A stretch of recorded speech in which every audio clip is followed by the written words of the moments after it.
Assalamu alaykum wa rahmatullahi wa barakatuh. Il y a des moments dans la vie où le cœur se fatigue d'attendre. Les invocations se répètent, les larmes tombent et rien en apparence ne change. Mais le croyant, c'est une chose que le monde ignore. Le silence d'Allah n'est jamais un vide. C'est un espace où se prépare une réponse parfaite. Aujourd'hui, prends un instant, pas pour demander encore, mais pour apprendre comment appeler Allah. Car Allah nous a enseigné dans le Coran. C'est à Allah qu'appartiennent les noms les plus beaux, invoquez-le par ses noms. Chaque nom est une porte, chaque nom est une lumière, chaque nom est un remède pour une blessure précise du cœur. Beaucoup demandent, mais peu connaissent celui à qui ils demandent. Et lorsque le cœur connaît Allah, l'invocation change. Elle ne devient plus une liste de besoins, mais un retour vers le Seigneur des mondes. Peut-être que ce que tu attends n'a pas encore changé, parce qu'Allah veut d'abord changer ton cœur. Car lorsque le cœur se rapproche, les décrets deviennent douceur, même avant que les situations ne se transforment.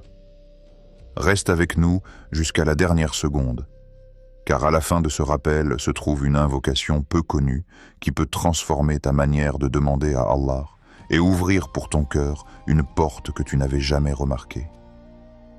Premier nom, Ar-Rahman Ar-Rahman. Rien que ce nom est une respiration pour l'âme. Il y a des cœurs qui vivent dans le rappel, mais qui n'osent plus lever les mains. Pas parce qu'ils ont oublié Allah, pas parce qu'ils ont cessé de croire, mais parce qu'ils se regardent eux-mêmes avec dureté. Ils se souviennent des promesses qu'ils n'ont pas tenues, des péchés qu'ils ont répétés, des moments où ils ont senti la lumière, puis l'ont perdue. Et dans leur poitrine s'installe une idée silencieuse. Je ne suis plus digne. Pourtant, ce n'est pas toi qui définis la miséricorde d'Allah. C'est lui, Ar-Rahman, la miséricorde qui précède ta repentance, la miséricorde qui t'a donné la vie avant même que tu ne saches invoquer, la miséricorde qui te nourrit pendant que tu oublies de remercier. Combien de fois as-tu respiré aujourd'hui sans y penser? Combien de battements de ton cœur se sont produits sans que tu les demandes? Combien de fautes ont été cachées au regard des gens? Tout cela est Ar-Rahman. Il y a des personnes qui pensent que la miséricorde est une récompense. Mais la miséricorde est une origine. Elle est là avant ton effort, avant ta pureté, avant même ta demande. Quand tu dis « Ya Rahman », tu ne demandes pas seulement le pardon. Tu reconnais que tu vis déjà dans sa miséricorde. Et cette reconnaissance change la manière dont le cœur se voit lui-même. Au lieu de se voir comme un être brisé, il commence à se voir comme un serviteur encore invité. Parce que le vrai désespoir n'est pas de tomber. Le vrai désespoir est de croire que la porte est fermée. Ar-Rahman ne ferme pas la porte. C'est Shaitan qui te fait croire qu'elle l'est. Il te rappelle ton passé, mais il ne te rappelle jamais les nuits où tu as pleuré seul. Il te montre tes chutes, mais il ne te montre jamais les fois où tu as résisté à une tentation. Il te parle de tes fautes, mais il ne te parle jamais de la miséricorde d'Allah qui est plus vaste que tout.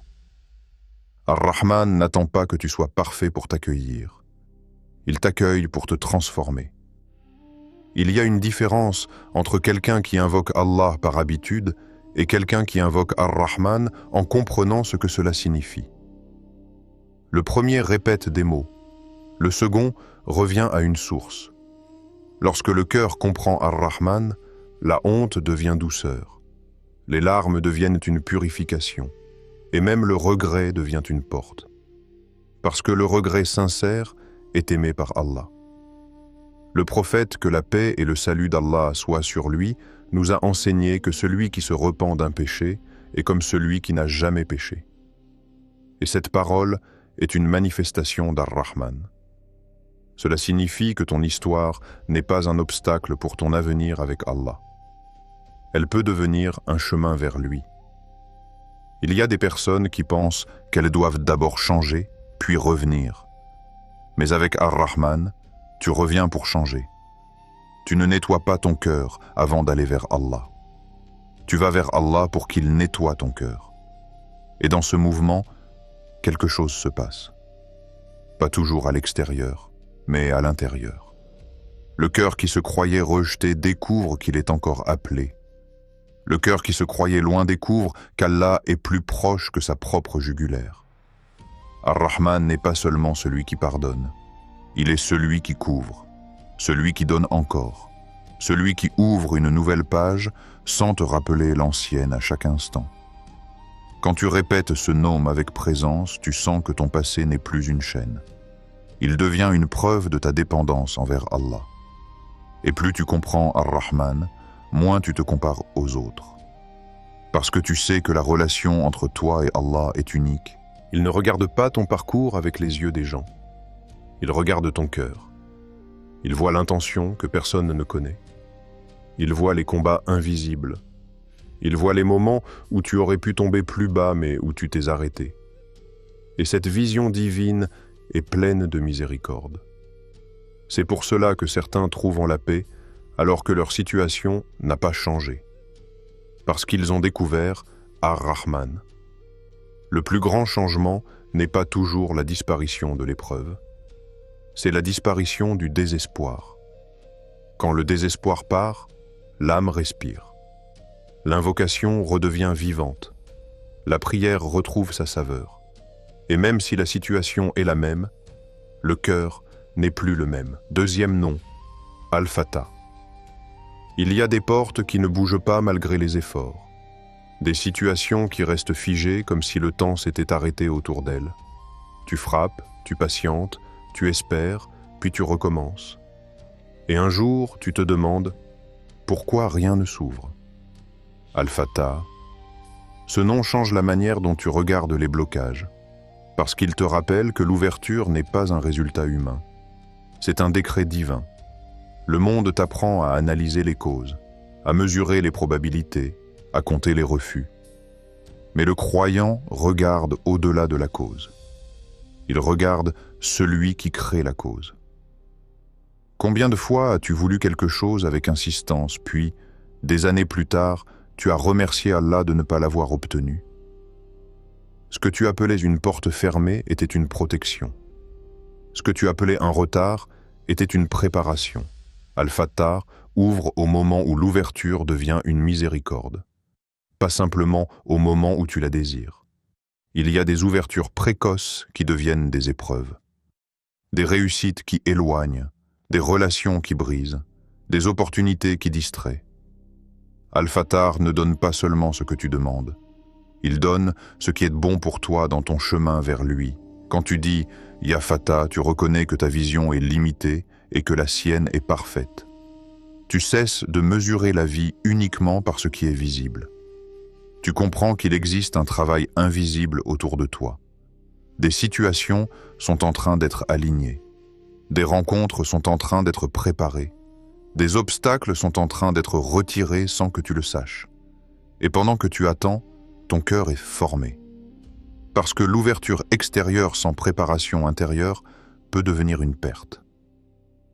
Al-Fatah travaille aussi sur les cœurs. Il ouvre la compréhension. Il ouvre la patience. Il ouvre la confiance. Parfois, la première porte qu'il ouvre n'est pas celle que tu attends. C'est la porte de la sérénité. Tu continues d'agir, mais tu n'es plus écrasé par le résultat. Tu frappes aux portes, mais ton cœur est attaché au Seigneur des portes. Et cette position change tout. Parce que lorsque le cœur s'attache à Al-Fatah, les refus ne deviennent plus des blessures. Ils deviennent des directions. Tu commences à voir chaque détour comme une orientation divine. Chaque attente comme une purification de l'intention. Chaque obstacle comme un rappel que tu n'es pas maître du destin. Et dans cette reconnaissance, une paix apparaît. Tu n'es plus en guerre contre le temps. Tu marches avec lui. Tu comprends que l'ouverture parfaite arrive toujours au moment parfait. Pas un instant trop tôt, pas un instant trop tard. Et quand elle arrive, tu réalises que si elle était venue avant, tu n'aurais pas été prêt. Al-Fatah peut ouvrir une porte que tu n'as jamais imaginée, un chemin que tu n'avais jamais envisagé, une solution qui ne correspond à aucun de tes calculs. Parce que les ouvertures divines dépassent les projections humaines. Et même avant que la porte ne s'ouvre dans le monde, elle s'ouvre dans le cœur. La peur diminue, l'impatience se transforme en confiance, l'angoisse devient invocation. Tu continues de dire « Ya Fatah », pas comme quelqu'un qui exige, mais comme quelqu'un qui se confie. Et dans cette confiance, le temps lui-même devient une miséricorde. Troisième nom, Ar-Razzaq. Le cœur humain est facilement inquiet lorsqu'il regarde demain. Il calcule, il anticipe, il imagine des scénarios où tout pourrait manquer. Et plus il regarde les moyens, plus la peur grandit. Le monde nous a habitués à associer la subsistance à des chiffres. Un salaire, un contrat, un client, un compte bancaire. Mais le Coran déplace le regard. Il ne nie pas les moyens. Il les remet à leur place. La subsistance n'est pas créée par les moyens. Elle passe par eux. Ar-Razzaq, celui dont les trésors ne diminuent jamais, celui qui nourrit sans effort, celui qui donne avant même que la demande ne soit formulée. Regarde ta propre histoire. Il y a eu des périodes où tu ne savais pas comment tu allais t'en sortir. Et pourtant, quelque chose est venu. Pas toujours de l'endroit que tu attendais, pas toujours de la manière que tu avais prévue. Une aide inattendue, une solution discrète, une porte que tu n'avais pas envisagée. C'était Ar-Razzaq. Le problème n'est pas le manque réel. Le problème est l'illusion que la source est humaine. Quand le cœur s'attache aux moyens, il devient fragile. Parce que les moyens changent, les gens changent, les situations changent, mais quand le cœur s'attache à Ar-Razzaq, il trouve une stabilité même au milieu de l'incertitude. Cela ne signifie pas que les factures disparaissent. Cela ne signifie pas que les responsabilités s'effacent. Mais cela signifie que la peur ne domine plus. Tu continues d'agir, tu continues de travailler, mais ton cœur n'est plus prisonnier du résultat. Il y a une différence entre celui qui travaille par peur et celui qui travaille par tawakkul. Le premier s'épuise. Le second avance avec sérénité. Parce qu'il sait que ce qui lui est écrit ne peut être pris par personne. Et ce qui ne lui est pas écrit ne pourra jamais être obtenu, même avec tous les efforts du monde. Ar-Razzaq nourrit l'oiseau qui sort de son nid sans réserve. Il nourrit l'enfant qui ne connaît ni commerce ni salaire. Il nourrit la créature dans l'obscurité de la terre. Et toi qui invoques Allah, penses-tu être oublié? Lorsque tu dis « Ya Razzaq », tu ne demandes pas seulement de l'argent. Tu demandes une subsistance bénie. Et la subsistance bénie est large. Elle est dans la paix intérieure, dans un cœur tranquille, dans une famille unie, dans une journée où la foi est plus forte que l'inquiétude. Il y a des personnes riches en biens mais pauvres en sérénité, et d'autres qui ont peu mais vivent dans une richesse intérieure. Ar-Razzaq donne selon une sagesse. Parfois, il élargit pour tester. Parfois, il restreint pour protéger. Parfois, il retarde pour purifier. Et lorsque le cœur comprend cela, la jalousie disparaît. La comparaison s'efface. La confiance s'installe. Tu regardes moins ce que les autres ont. Tu regardes davantage celui qui donne. Et dans ce regard, une liberté naît. La liberté de ne plus être esclave des chiffres. La liberté de ne plus mesurer ta valeur par ce que tu possèdes. Tu deviens un serviteur qui reçoit et remercie, qui agit et se confie, qui demande sans désespoir. Quatrième nom, Al-Latif. Il y a des choses que l'on ne comprend qu'après avoir traversé le temps. Des moments où l'on pensait perdre, puis des années plus tard, on découvre que c'était une sauvegarde. Al-Latif agit dans des détails que l'œil humain ne perçoit pas. Il place le bien dans des chemins détournés. Il éloigne des dangers que tu ne connais même pas. Tu voulais une chose avec insistance. Elle ne s'est pas réalisée. Ton cœur s'est serré. Tu as cru que c'était un refus. Puis le temps a passé. Et tu as vu ce qui se cachait derrière cette absence. Un mal évité. Une erreur empêchée. Une direction meilleure. C'était Al-Latif. La subtilité divine n'est pas spectaculaire. Elle est douce, silencieuse, presque invisible. Elle se manifeste dans une rencontre qui change une trajectoire, dans un retard qui évite une catastrophe, dans une fatigue qui te pousse à rester chez toi alors qu'un danger était sur la route. Combien de fois as-tu été protégé sans le savoir? Al-Latif ne se manifeste pas toujours par ce que tu vois, mais par ce qui t'est épargné. Et ce qui est épargné est souvent plus grand que ce qui est donné. Quand tu dis « Ya Latif », tu acceptes que tout ne soit pas compréhensible immédiatement. Tu acceptes de marcher avec confiance même lorsque le sens n'est pas clair. Parce que la foi n'est pas seulement de croire lorsque tu vois. C'est de croire lorsque tu ne vois pas encore. Al-Latif travaille dans les profondeurs du destin. Il prépare des choses longtemps avant que tu n'en perçoives les effets. Il transforme des cœurs. Il aligne des événements. Il crée des liens invisibles entre des situations qui semblent séparées. Et lorsque le moment arrive, tu regardes en arrière et tu dis « Tout avait un sens ». Mais sur le moment, il fallait la confiance. La confiance n'est pas l'absence de questions. C'est la présence de la certitude que même sans réponse immédiate, il y a une sagesse. Dire « Ya Latif », c'est calmer l'agitation intérieure. C'est accepter que le chemin vers Allah passe parfois par des étapes que l'intellect ne comprend pas. Et dans cette acceptation, une douceur apparaît. La lutte intérieure diminue. Le cœur cesse de vouloir contrôler chaque détail. Il devient un cœur qui avance, sachant que la main qui guide est plus douce que toutes ses peurs. 5e nom, Al-Wakil.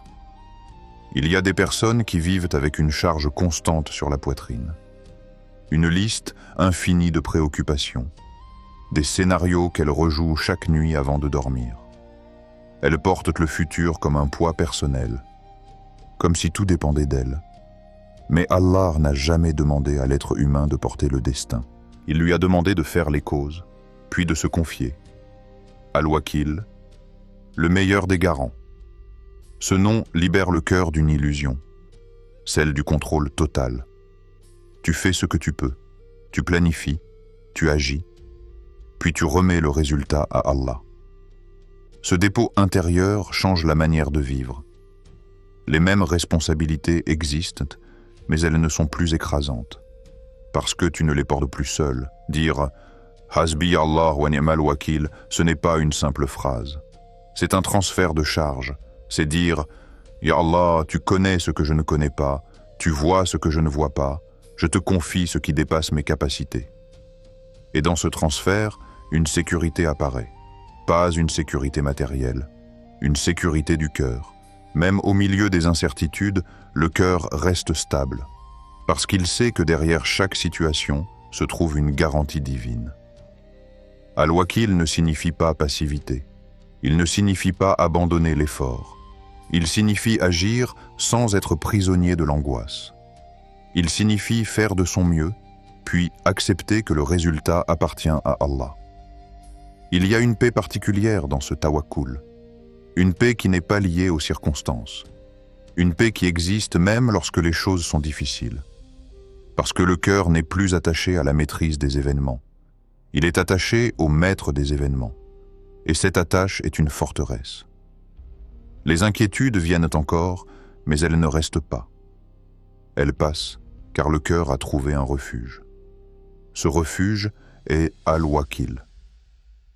Invoque avec un cœur présent, la certitude qu'Allah entend, la répétition avec compréhension, le tawakkul après l'invocation. 10 par exemple, Ya Rahman, couvre-moi de ta miséricorde. Ya Fata, ouvre pour moi ce qui est bon, Ya Razak. Accorde-moi une subsistance pure et bénie, Ya Latif. Facilite-moi ce que je ne comprends pas, Ya Wakil. Prends en charge mes affaires. Peut-être que tu attends encore une réponse. Mais souviens-toi, aucune invocation sincère ne disparaît. Elle est soit exaucée, soit repoussée pour un moment meilleur, soit transformée en protection contre un mal que tu n'as jamais vu. Alors continue d'invoquer, non pas avec impatience, mais avec proximité. Car le plus grand don n'est pas seulement ce que tu reçois, mais celui vers qui tu te tournes. Les noms d'Allah ne sont pas seulement des mots, ce sont des lumières pour le cœur. Apprends-les, médite-les, invoque Allah par eux. Et tu verras que la paix entre dans ton cœur avant même que les portes ne s'ouvrent. Car les paroles d'Allah sont vérité, lumière et guidance. Kalimat Allah. Des paroles qui nourrissent la foi, apaisent les âmes et ramènent les cœurs vers Allah. Wassalamu alaykum wa rahmatullahi wa barakatuh. Qu'Allah vous comble de sa miséricorde, éclaire vos pas et fasse de vos cœurs des miroirs reflétant sa lumière. Si ces rappels te font du bien, n'hésite pas à t'abonner pour en recevoir davantage.